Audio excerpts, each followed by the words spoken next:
So in the past, in the discipline of textual criticism, there has been one primary method of ascertaining genealogical information between manuscripts, and that's sometimes referred to as Lachmannian stematics or Lachmannian genealogy after the famous German scholar Lachmann.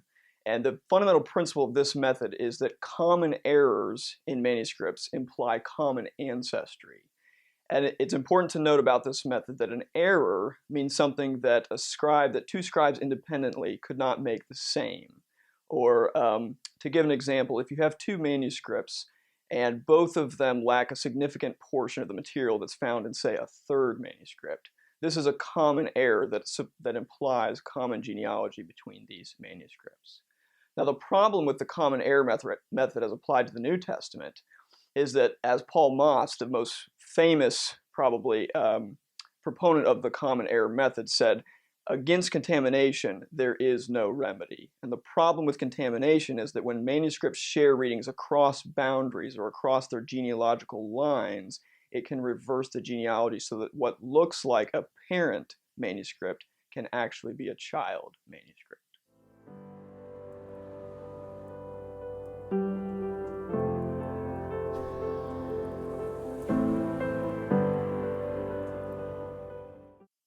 So the problem for New Testament textual critics has been that the New Testament is a highly contaminated textual tradition, so that the genealogical method or the common error method has only ever been able to be applied to very small selections of manuscripts, say family 1 or family 13 as they're known.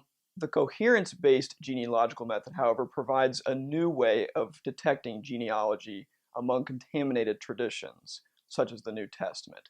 Now, there are 3 or 4, but we'll mention 3 fundamental differences between the common error method and the coherence-based genealogical method.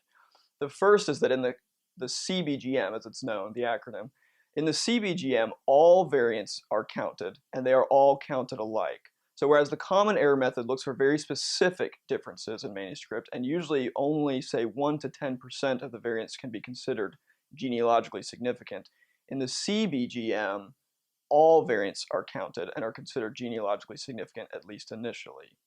The second fundamental difference, and this is the most important one, and one that is probably the hardest for people to understand, the CBGM makes a fundamental distinction between manuscripts as physical and historical artifacts and the texts that are contained in those physical artifacts. And this principle goes back to an Italian scholar who made the statement that a late text, or a text found in a late manuscript, is not necessarily worse than a text found in an earlier manuscript. And this is because a late scribe, working, say, in the 17th century, could potentially copy a manuscript that was originally copied in, say, the 3rd or 4th century, in which case the text of a 17th century manuscript is now a 2nd or 3rd or 4th century text, for example. The third fundamental difference between the CBGM and the common error method, as it's usually called, is that whereas the common error method deduces genealogy, that is, it says shared errors imply shared ancestry, the CBGM simply aggregates or totals genealogy. And that is, it assumes that the genealogy of variants or readings between witnesses of the text of manuscripts is their genealogy. So that if manuscript A and the text of manuscript A has prior readings than the text of manuscript B, it assumes that manuscript A is an ancestor or a potential ancestor of manuscript B.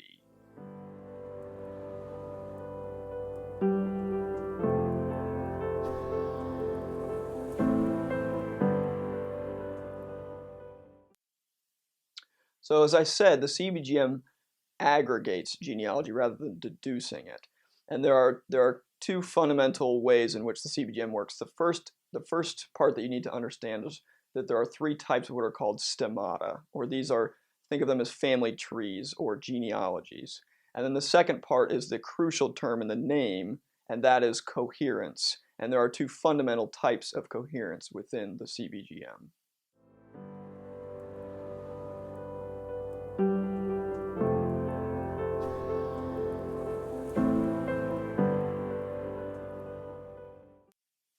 So within the CBGM, there are 3 types of stemmata, or genealogies.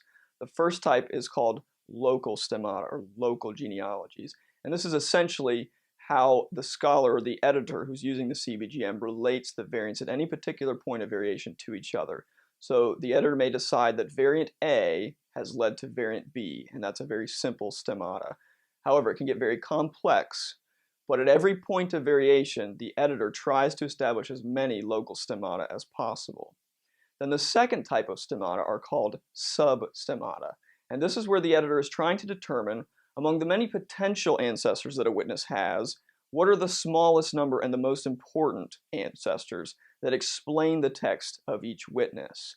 Now, the process of creating what are called optimal substemmata is very complex, and we don't have time to get into it now. But these are a crucial step because the third type of stemma is known as the global stemma, and this provides the editor with the simplest hypothesis of how the witnesses relate to each other based on their own decisions.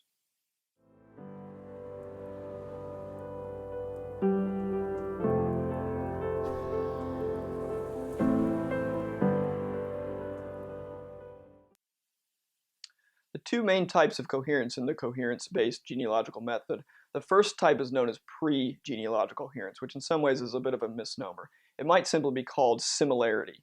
And all this does is measure how many, in all the places where there's variation in the tradition, how many times do two witnesses agree with each other? And this is usually presented as a percentage. So Sinaiticus and Vaticanus, you go through all the places in the Catholic epistles where there's disagreement in the tradition, and you see how many times do Vaticanus and Sinaiticus have the exact same reading, and that gives you your pre-genealogical coherence. The second type is known as genealogical coherence, and this combines pre-genealogical coherence with the genealogies derived from the local stemmata or the local genealogies that the editor has constructed.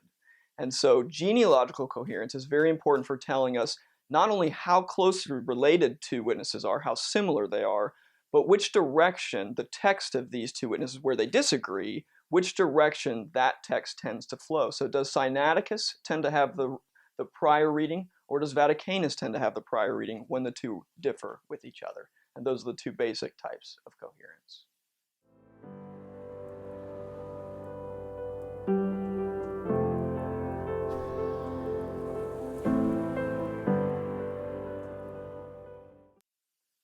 So far, the coherence-based genealogical method has only been applied to the Catholic epistles in the New Testament.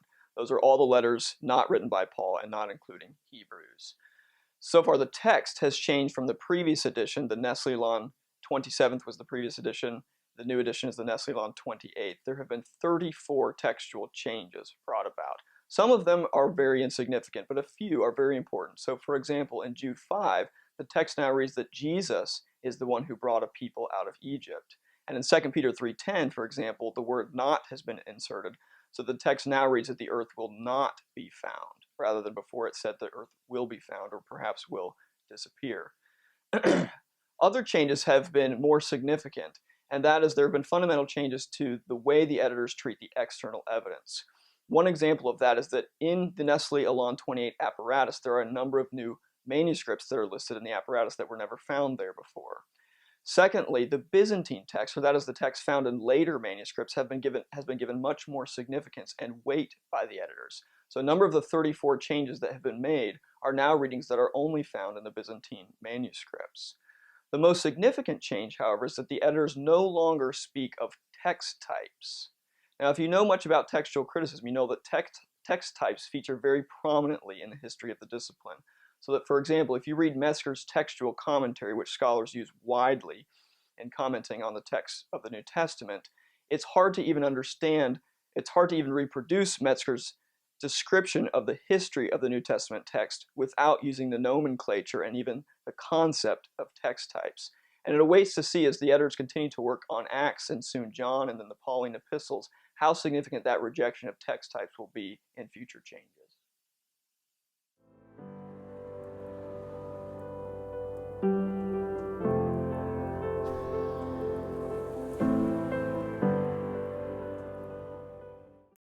Centuries ago, scholars only had to work with the actual manuscripts. They had to travel all across Europe to try to find libraries that contained manuscripts. They would study them at their leisure as they had time and opportunity to, and then they would try to compare the manuscripts and create critical editions of the Greek New Testament from those. But that's very tedious. That takes a lot of time, it takes money, it takes resources. Slowly over time, what began to happen is scholars would publish editions of manuscripts, or what's known as facsimiles, but often those were very limited. They could be very expensive, and so scholars still often were very limited in the number of manuscripts they had access to. As time developed, photography entered into the picture, and scholars began to work with microfilm, and those are often of limited quality. They can be hard to acquire at times, and they're usually black and white. And so it can make reading the text of a manuscript very difficult for scholars, or even for well-trained scholars. And there are simply times when microfilm is illegible. With the advent of digital photography, however, two things happen. First, we have enormously high resolution, so that sometimes a scholar can read and work with a manuscript at a level of detail that's not possible even looking at the physical artifact. The scholar can blow it up to a huge size on a computer screen and see detail they could not see with the naked eye, even in person. The other aspect of it is that the advent of the internet has allowed us to share digital images on the internet, and that allows scholars working from anywhere in the world to access a huge number of images and to study them in a way that's never possible before. For my own research on the Coherence Based Genealogical Method, one of its significant features is that it tries to work with a far larger data set than we've ever had before. And that simply couldn't be the case without microfilm and now with digital photography. So the work of CSNTM in digitizing Greek manuscripts, and in particular making them available online whenever possible for scholars to access, is absolutely essential to the work of textual critics today.